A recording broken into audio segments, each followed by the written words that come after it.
everyone. Welcome back to Underreported Stories, where I cover the news that CNN, MSNBC, and Fox News fail to report on or don't report on enough. And I feel like I did a good job of giving my whole energy to that opening, but I'm not going to lie. I'm getting on here a little bit pissed off, and I'm trying to contain it, and I'm going to explain why. As you guys know, I live in Nashville, and if you didn't, now you know. Music City. Yay. Love it. Okay. And the weird part about me living in Nashville is that everyone just assumes I've kind of got a little bit of understanding about the music scene here, and I do a little bit, but I'm actually a lot more steeped into the comedy realm in the city because one of my guy friends who's really become a big brother to my husband and I, he's a producer on a bunch of different comedy specials and works with a bunch of different comedians, most notably Jeff Dye. You guys definitely know who Jeff Dye is. You've probably seen him on Fox News, Greg Gutfeld. He's been on this channel before. And generally speaking, if you're a conservative on social media, his comedy has probably passed you in some capacity. And as somebody who knows him offline, really nice person, a genuinely good, funny person. And he recently put out his new comedy special called Last Cowboy in LA. And my friend Chris is the one who produced it. I saw it live. I sat in the audience. It was hilarious. Seriously, I was belly laughing. I haven't belly laughed that loud at a comedy special or anything comedy related since I saw Burt Kreischer's The Machine, which if you don't know, go look it up. It's so dumb, but I love dumb comedy is my favorite kind of comedy. And this wasn't I wouldn't call it very controversial. It was comedy from a Christian conservative person, but it's not wildly controversial or anything. It's funny. It's comedy. Of course, it's a little outside the box. And what's happening is the comedy special is being suppressed on YouTube.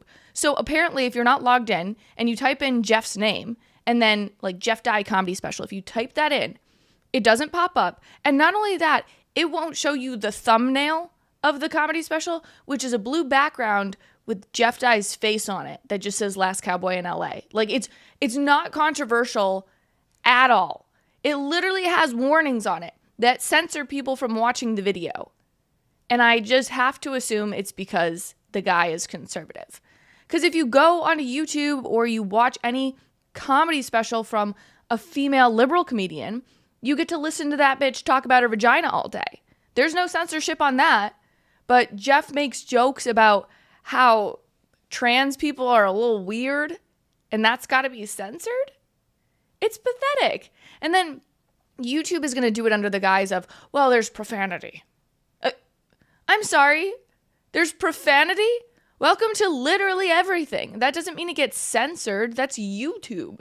If you think Jeff Dye saying the F word is the worst thing you're going to see on YouTube that day, I just think the whole thing is pathetic.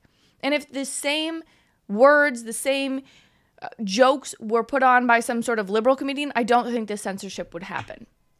So I say all of that to say I'm irritated because it's something that's happening to friends. But also, when you're done with today's show, or next week when it's Thanksgiving and there's not a lot of YouTube content out there, go watch Jeff's special, okay? I'm going to link it in the description below. It's really, really funny. And I've got a small little cameo in the first minute of the video. So if you catch it, tag me in the comments. Okay.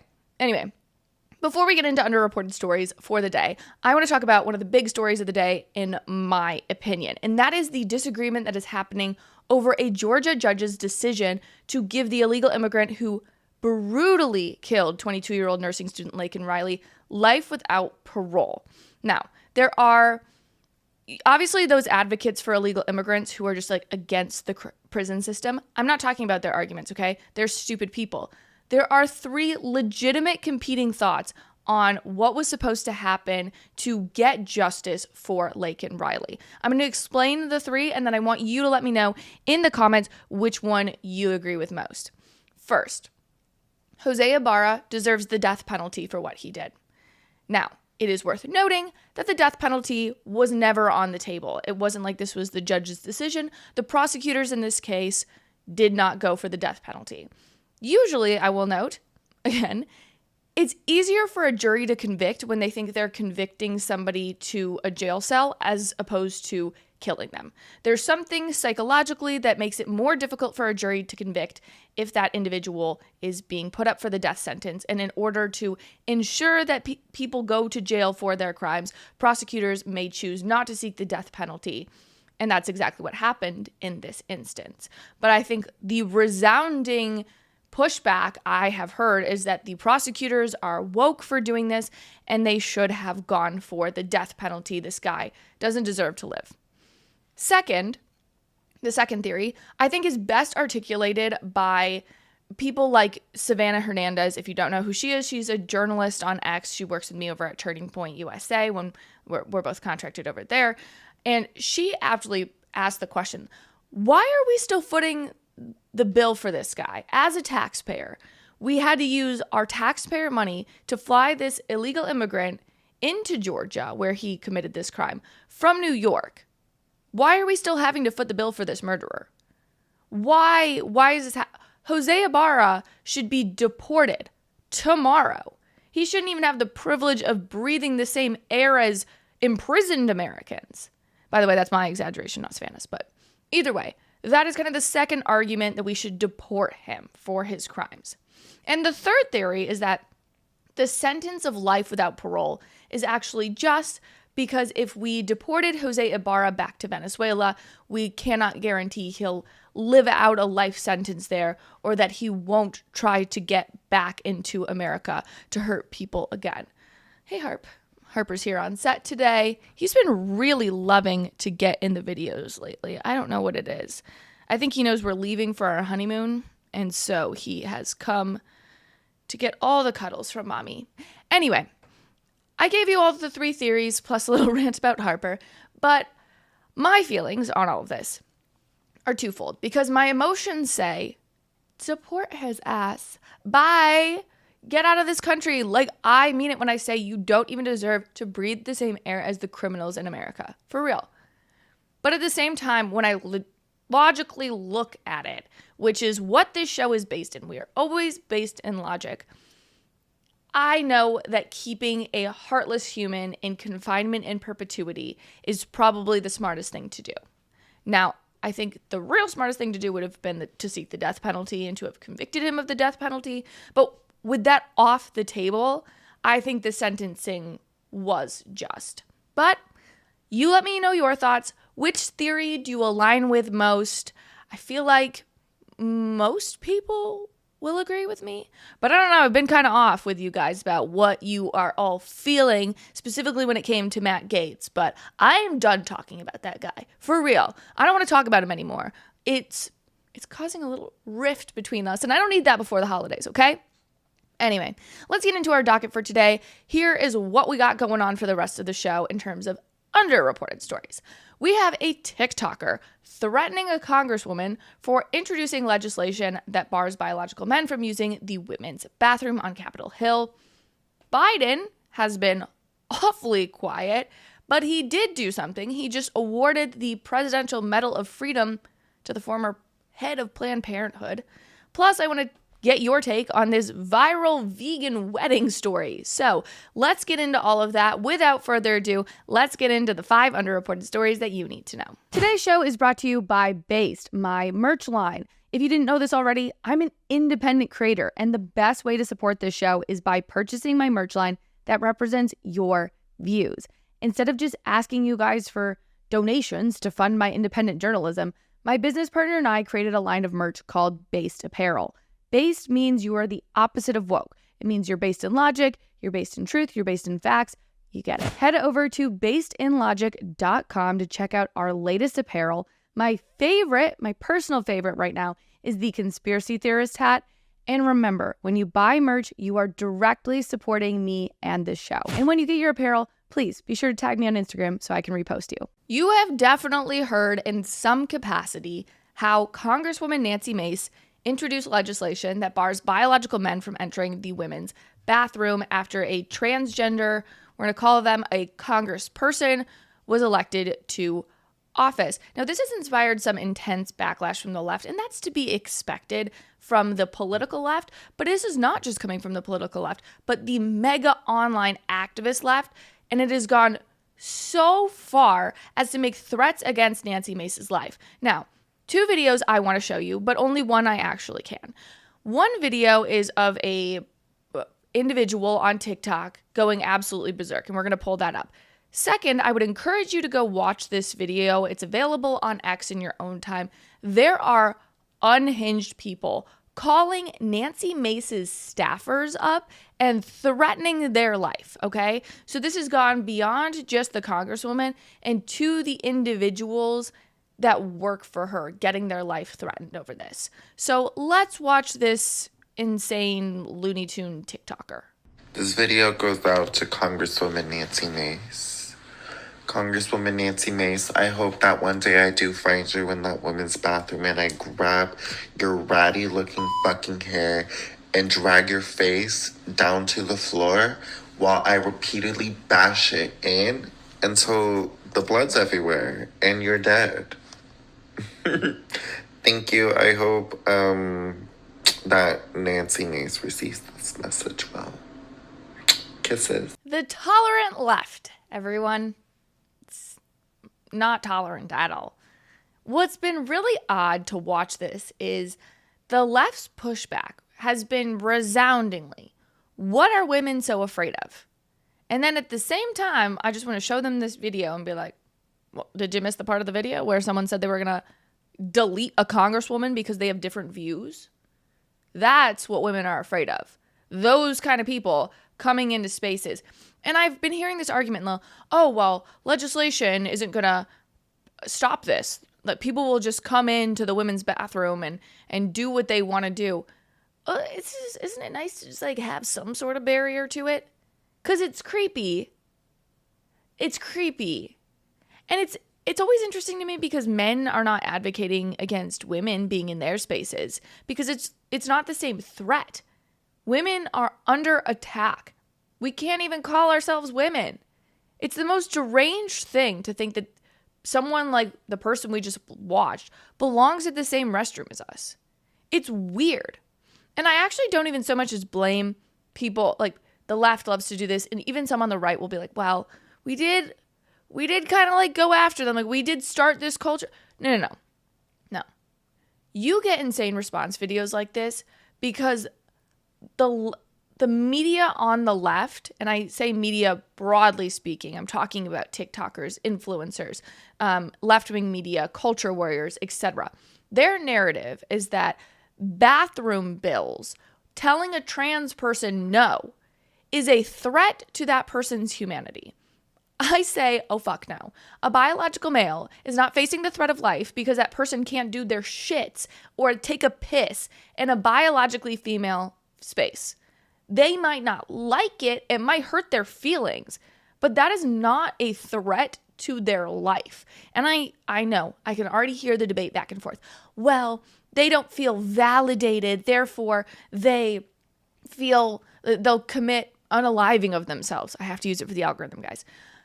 Yeah, you know what? I don't buy that. If your whole humanity is so fragile that you're going to threaten to delete yourself because you can't take a shit in a certain spot, no, you have underlying problems that a bathroom bill, whether it exists or not, is not going to help. I don't buy that for 1 second.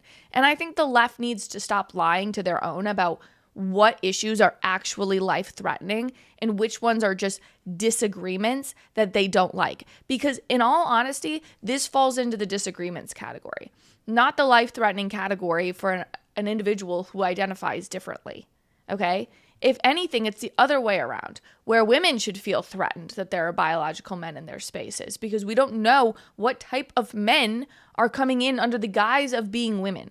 And it's uncomfortable. Okay? I remember there was one guy that came into, actually, ironically, there was a guy at the Jeff Dye comedy special taping that I was at, and I could not tell if this person was a dude or a woman or what this person was, but they were in the women's bathroom, and it was uncomfortable. And I didn't say anything, but I don't know how to describe. It just makes me feel uncomfortable. I don't want it. Why do I have to worry about, like, this is just the dumbest thing. And so I just don't like this idea. I mean, that's been the resounding message of this whole podcast thus far. I don't want to feel unsafe for the pretend right of some illegal immigrant, or to make the feelings of some individual with a mental illness feel better. That's not my job.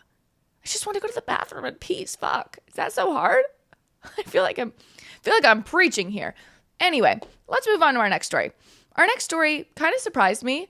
The Los Angeles City Council passed a new sanctuary city ordinance in the wake of Trump's mass deportation plan. Now, it's not surprising because they passed this. They're a bunch of shitheads. Of course they're going to pass this. I was surprised that LA wasn't already a sanctuary city. That was what was surprising to me.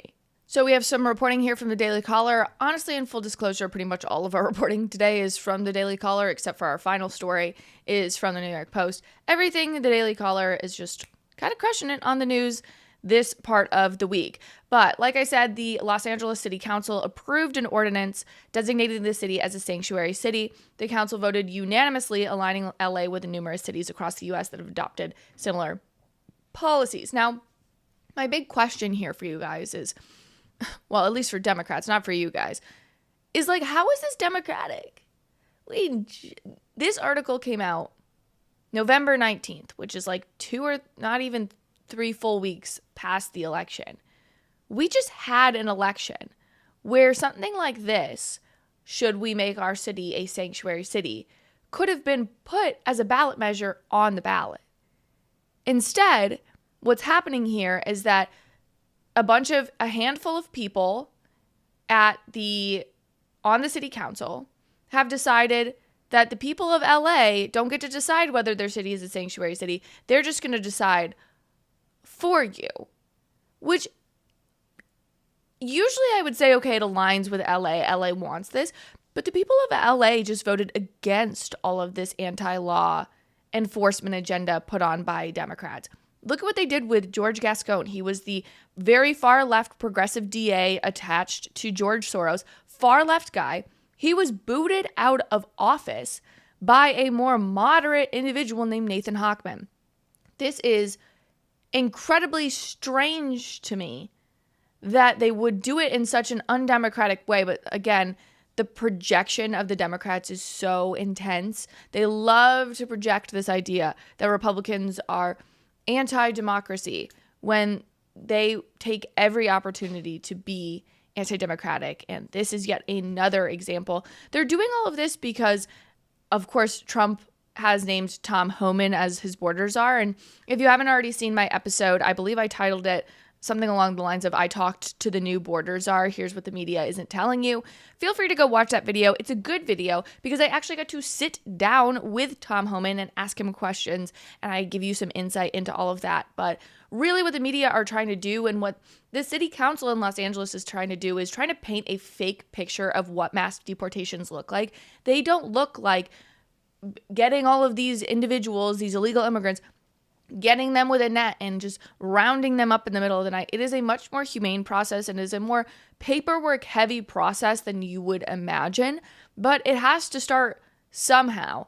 I don't know also how much this differs from existing Los Angeles City Council ordinances, because my understanding is that LA wasn't really working with the federal immigration authorities anyway. Not that they really existed much under Biden, but I don't think this really changes much for LA.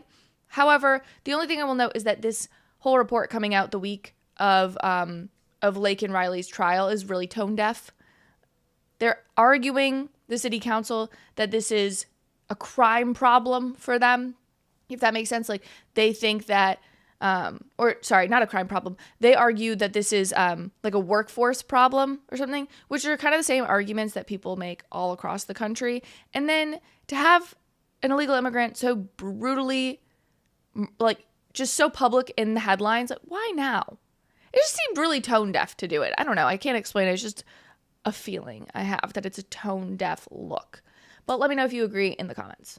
Moving on, Joe Biden has been pretty much silent since Trump won the election. I guess he did that handing of power transition meeting with Trump, but that's kind of it. And while we're not paying attention to him, Joe decided what he was going to do is award the Presidential Medal of Freedom to the former head of Planned Parenthood who oversaw millions of abortions. I like how this headline was written: Catholic Joe Biden awards medal to former Planned Parenthood head. Now, what's really interesting, this woman, her name is Cecile Richard. She was praised for her, quote, courage and fearlessness in America towards being a nation of freedom. Oh my gosh, it's exhausting the way these people talk. But the statistics are obviously interesting to my nerd brain, but the investigation into this woman is also incredibly interesting. So she oversaw at least 3.8 million abortions during her 12 years as the head of Planned Parenthood. And this is what Joe Biden had to say about her. Today, I had the honor of awarding Cecile Richards the Presidential Medal of Freedom. With absolute courage, she fearlessly leads us forward to be the America we say we are, a nation of freedom. Now, here's what's so interesting about all the courage and freedom she gave. Yeah, she stepped down from her position as the head of Planned Parenthood back in 2018 after a federal investigation revealed Planned Parenthood was allegedly illegally harvesting and selling parts from aborted babies. Okay. Earlier this year, she announced that she had been battling the same form of brain cancer that killed Biden's son in 2015. Very sad. Obviously, super sad. No one wants to see that, and I'm not advocating for that at all. However, I don't know if we should be giving presidential medals of freedom to individuals who may have overseen the harvesting and selling of aborted baby part. Just a take. You don't have to agree. But I feel like most morally people would, right? I like this article, how it kind of showcases how Biden has, this is yet another example of how Biden has pushed back against his own faith. He's claimed to be this committed Catholic while simultaneously spending just under $45,000 in taxpayer dollars on for military members to get abortions, plus weaponizing the FBI and the DOJ against Catholics and pro-life advocates, labeling them as, quote, potential domestic terrorists, and then obviously doing this, aligning himself with a woman who is so anti-Catholic in what her mission in life to do is. I don't understand how you can call yourself a Catholic. I don't understand how you can square that circle. It does not make sense to me. If you are non-religious, I get it. Like, I understand your point of view. If you are religious and you are a practicing religious person, you're either a hypocrite or you're blind. And not in like the actual blind way, just like a dumb blind, you know? Ignorant is the word I should use to describe this. My other problem with this is that I think politicians, and this is left and right, they need to redefine what courage is. Because it's not courageous to advocate for something that is unfortunately popular in society. There are men and women out there who are actually deserving of such an honor. But instead, we give it to a woman who allowed her organization to allegedly engage in criminal behavior. That's so dumb. But it's so typical Democrat, right? To ruin the meaning of words. They do it with legitimate things like racism and sexism. No, they belittled that. And now if you actually want to address racism or address sexism, you've now made that like a woke thing. And it's frustrating because there are real instances of racism and sexism that don't actually get the play that they deserve because those words don't mean anything anymore. They lower the bar. Words that used to mean something don't mean the same thing. And that's exactly what I think they're doing with courage. It's not courageous to advocate for baby murdering. That is not the same thing as men and women overseas fighting for our actual freedoms, okay? You can't compare the two. I just want a redefinition of the word courage. I don't want courage to be associated with doing what's trending and cool. That's not courageous. That's the freaking opposite of courageous. That's just you following what the people want you to do. I don't get that. Truly, I don't. And I've seen the right do it too, so I'm not just throwing lobs at my political opponents. Like, let's give courage awards to people who actually are courageous. It's not courageous to be the head of Planned Parenthood. I'm sorry. It's not. Congratulations, you're probably wildly popular among some of the most elite human beings in the entire world. You're privileged beyond compare. You're not courageous, okay? I don't get that. Anyway, let's move on because this next story is wild to me. I feel like you guys that love the education stories and have always tuned in for those, you're going to love this story too. So stick with me. The Chinese government is advertising a summer camp for Chinese American children, so kids that are ethnically Chinese, but they live in America. The CCP is advertising these root building camps that offers these ethnically Chinese kids to come to China and immerse themselves in Chinese language and Chinese culture, which you would think off the bat, were it not for the CCP doing this, good. Kids should have understanding of where they're from and the language and the culture. They live in America. It's kind of a melting pot, and we don't necessarily hold on to all the same traditions, right? Well, the problem here is that the summer camp is actually just a way for the CCP to teach little kids how to act like, quote, overseas Chinese police. That is a quote. That is not my language. That is the summer camp's language. It is wild. I already know that I'm going to butcher so many words in this because I don't speak Mandarin. I'm not going to get these words right, so I'm going to try my best. But reporting from Philip Lewitsky, is that how I say it? Lenzinski? He's a nice guy. I've met him once or twice. But former colleague, friend over at the Daily Caller, wrote, thousands of American kids are being sent to camps run by a Chinese influence and intelligence agency that promotes CCP propaganda and trains some children to act like, quote, little overseas Chinese police. The government advertises the root-seeking summer camp in China and then brings these children over to be part of a Chinese influence and intelligence operation. The program not only exposes participants as young as 10 years old to a bunch of Chinese Communist Party propaganda, but some even operate like boot camps run by the People's Liberation Army, which is their military over there, and Ministry of Public Security. If you see these social media posts, they're wild. So the DCNF, the Daily Caller News Foundation, found multiple examples of Chinese American children attending these camps. In August of 2016, over 50 kids from US, Canada, and Portugal and other countries participated in this 8-day camp in and around the city in one of China's eastern provinces. Among other activities, the social media posts state that children trained at the National Defense Education, which is roughly 62-acre military base featuring obstacle courses and field combat training areas. Oh my gosh. Like, these kids are not... This is supposed to be about immersing themselves in the language and the culture and being proud of their heritage. I don't think becoming a soldier as like a 10-year-old has anything to do with appreciating your country.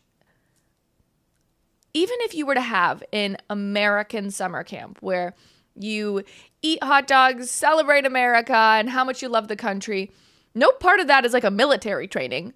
That's weird. That's military training camp. That is separate from the culture and the language. That does not add up, okay? This is so crazy.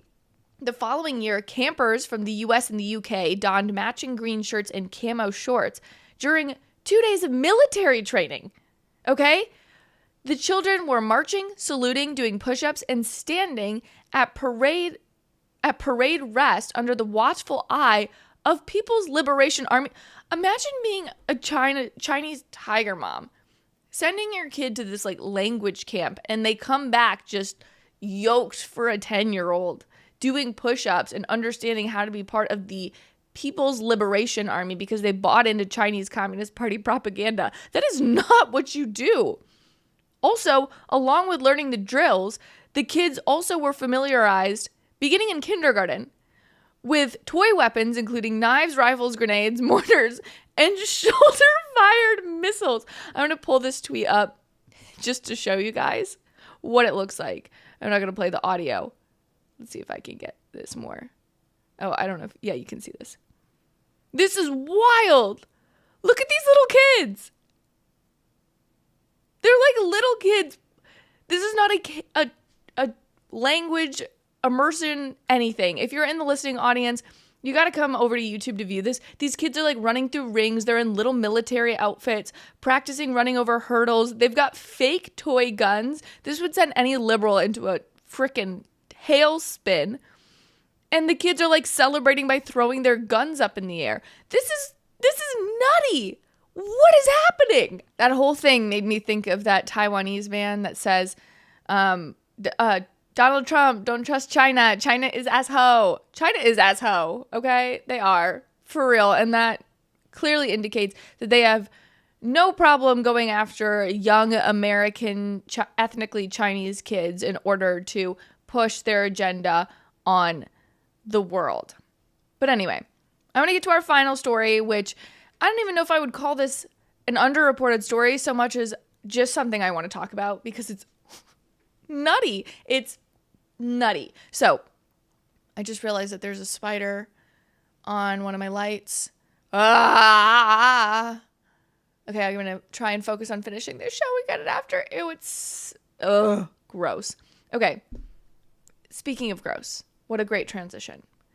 I want to end this show by going through this wild Reddit thread about this girl, Bride, who cried because her vegan wedding went wrong. Vegan food. Ugh. Speaking of yuck. So this story, allegedly, is that a bride and her groom had $15,000 menu that was ultimately upstaged after guests bought pizza because these vegan couples thought it would be a good idea to give everybody vegan food. So a bride posted on Reddit that her and her fiance spent $15,000 on a gourmet 5-course meal that just happened to be vegan. They say it just happened to be vegan, even though the bride and the groom are both vegan. So obviously the whole thing is vegan. Usually there's options on these as well, right? Like you can pick the steak or the chicken, the fish or the chicken. Do you know what I mean? Why was there no option here? I found that to be odd. And then the post goes on to say, after the dinner, once it was done, the bride's brother and cousins brought in 20 large pizzas and started distributing them to the guests, and the guests loved it. Now, I have two takes on this. First, like, don't you have late night food? That's very common at weddings nowadays to have late night. So I find it odd that you were going to have like a huge vegan meal and then not have anything that was different, even late night for people that might not like that. Come on. If you have a large group of people, enough that warrants 20 large pizzas, I find that to be odd. And then also, how did the family not know about this beforehand and stop it? According to the bride, her new mother-in-law posted to Facebook about all of this and said that her son's wedding was, quote, saved by pizza because the bride tried to force everyone to eat rabbit food. And then the bride claimed she spent the night crying in the bathroom. Oh my gosh. So I brought this story up because I just had my wedding like a month and a half ago. And I am a normal person. So we had a taco bar at our wedding because buffets at weddings are extremely underrated. You cannot change my mind on that. Also, you can just take whatever you want, you know? You want to be a vegan? You can be a vegan at the taco bar, right? I do feel like if your wedding, the whole night, hinged on whether people liked the vegan food or not, and people came in with pizzas, are you really focusing on the right things on the day you're getting married? Married people, will you pipe up for me? Brides, pipe up for me. Because plenty of random things, I would say, went wrong, quote unquote, at my wedding, and I just didn't care. Because all I wanted to do was hang out with my husband, not force veganism on everyone. I find that to be so odd. Also, if someone ordered food to my wedding after the taco bars and the hot dogs that we had for late night, okay, go ahead. Why would that bother me? I'm busy. I have other things to do at my wedding other than ensure that everybody is happy with my vegan food. Do you know what I mean? It's just weird. The whole thing strikes me as odd, but I say all of that because I really want you guys to let me know if you showed up to a wedding and found out that the menu was vegan, what would you do? I think I would have ordered pizza too, honestly. Maybe I wouldn't have ordered it to the wedding venue. I'm a nice person. I would probably like go get it after, but I think I would definitely do it. Anyway, all right, guys, that's all I've got. I'm off for my honeymoon starting tomorrow, so no show next week, Tuesday, and obviously Thursday because of Thanksgiving. I have some videos for you guys on Monday, Tuesday, and Wednesday that will be available next week on YouTube, Rumble, X, or Facebook, so be sure to subscribe, get notified, and you'll have access to those. If you're a real one and you made it to the end of today's show, will you drop the pizza emoji? Because that last story, man, that was interesting. Anyway, drop comments and I will talk to you guys in 2 weeks. Enjoy your Thanksgiving. Thanks so much for watching. If you liked what you heard, please be sure to give this video a thumbs up and leave a comment about how beautiful, stunning, and funny I am. And if you want more content based in logic, be sure to click over here for more videos and clips of my show. If you have the means to financially support the show, consider purchasing from my merch line, Based Apparel, linked right below. I really appreciate it, and I'll see you back here next time. Bye, friends.